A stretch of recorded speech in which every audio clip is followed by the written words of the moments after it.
waxaana wanaagsan khiyaartana daawanaysa qodobada maanta warkeena aad ku maqli doontaan waxaa ka mid ah ra-iisul wasaare Rooble oo wadooyin muhiim ah maanta loo xiray shacabka reer Muqdisho oo dhaliilay arrinta magacaabista golaha wasiirada xukuumadda Soomaaliya oo caqabad adag ay hortaagan tahay haddaba waa maxay caqabada hortaagan magacaabista golaha wasiirada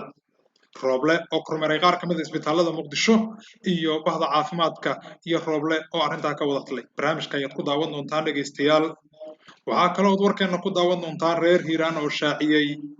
in ay ka baxeen gabi ahaan maamulka Hirshabelle maxay u sababeeyeen arrintaas warka ayaad ku daawan doontaan madaxweynihii hore ee Hirshabelle oo sheegay in ay lacag tahay aragtida ra'iisul wasaare Rooble faahfaahin ka soo baxaya dilal ka dhacay gobolada Banaadir iyo Mudug qodobadaas iyo kuwa kale ayaad ku daawan doontaan warka Gobonimo TV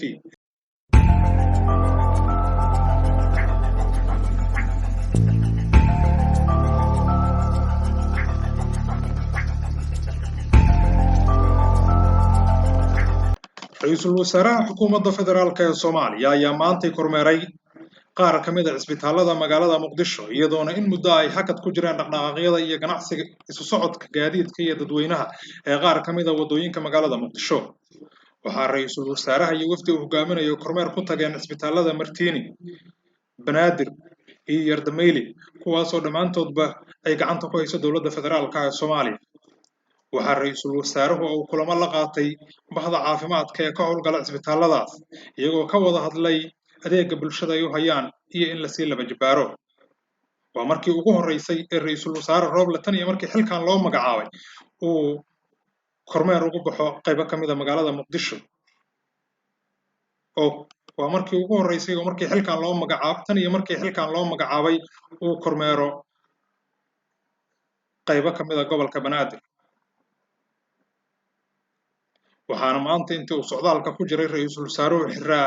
qaybo badan oo ka mid ah wadooyinka Muqdisho oo muhiim u ah isticmaalka dadweynaha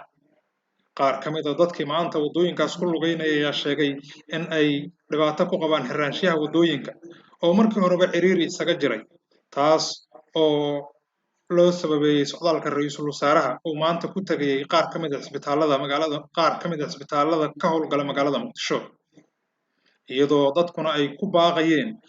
in loo dhimriyo shacabka ganacsiga iyo isu socodka magacaabista golaha wasiirada xukuumadda federaalka Soomaaliya ayaa la sheegay in caqabad adag ay hortaagan tahay dadka ugu dhuunta arrimaha siyaasadda dalka ayaa sheegay in caqabada ugu adag ee haysata ra-iisul wasaare Rooble uu ka magacaabi layahay golihiisa wasiirada ay tahay cadaadis kaga imaanaya fila Soomaaliya waxay sheegeen in madaxtooyada Soomaaliya ay doonayso in inta badan golihii wasiiradii hore iyo qaar ay danaynayso ay dib ugu soo laabtaan taas oo la sheegay in ra-iisul wasaaraha ay u cuntami laadahay isna uu doonayo in uu soo yagleelo xukuumad isaga u madax bannaan kooxo hubaysan ayaa maanta gudaha suuqa Bakaaraha ee magaalada Muqdisho ku toogtay askari ka tirsan ciidamada dowladda federaalka Soomaaliya askariga oo lagu toogtay gudaha suuqa Bakaaraha ayaa kooxo dabley oo hubaysan oo halkaa ku toogtay dilka askariga kadib waxay isaga baxsadeen goobta iyadoona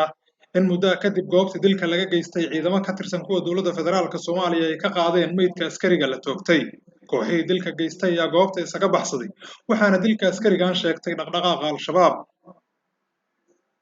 ma aha markii ugu horeysay oo askar ka tirsan dowladda federaalka Soomaaliya lagu dilo gudaha suuqa Bakaaraha iyo guud ahaanba magaalada Muqdisho madaxweynihii hore ee maamul goboleedka Hirshabelle Cali Cosoble ayaa sheegay in ay lacag tahay aragtida ra'iisul wasaare Rooble waxa uu aad u dhaliilay xafiiska ra'iisul wasaaraha wuxuuna sheegay in halkaas cidii tagta isla markaana booqata xafiiska ra'iisul wasaaraha laga doonayo inay bixiso lacago si ay ugu bedelato aragtida ra'iisul wasaaraha madaxweynihii hore ee maamulka Hirshabelle wuxuu baaq u diray ra'iisul wasaaraha iyo cid kasta oo arrinta wax ka qaban karta isagoona ku baaqay in arrinta la joojiyo baraha bulshada ayaa aad loogu hadal hayay hadalkan markii uu ka soo baxay madaxweynihii hore ee maamul goboleedka Hirshabelle iyadoona wax jawaab ah uusan ka bixin xafiiska ra'iisul wasaaraha faahfaahin dheeraad ah ayaa ka soo baxaya nin dhalinyaro ah oo maanta lagu toogtay gudaha magaalada Galkacyo ee xarunta gobolka Mudug ninkan dhalinyaraha isla markaana dadka deegaanka ay sheegeen inuu yahay nin si aad loo garanayay oo taksila ah ayaa kooxo hubaysan waxay ku toogteen mid ka mid ah masaajidda ku yaalla magaalada Galkacyo iyagoona dilka kadib goobta isaga baxsaday mana jirto cid sheegatay mas'uuliyadda dilka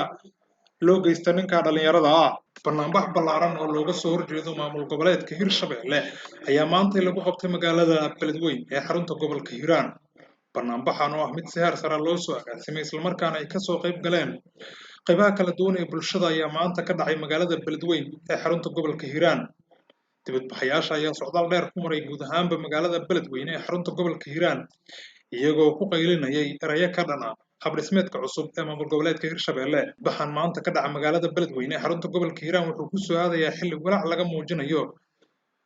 habsami socodka doorashada maamul goboleedka Hirshabelle oo lagu wada dhawaan ay ka dhacday magaalada Jowhar ee caasimadda maamulkaas.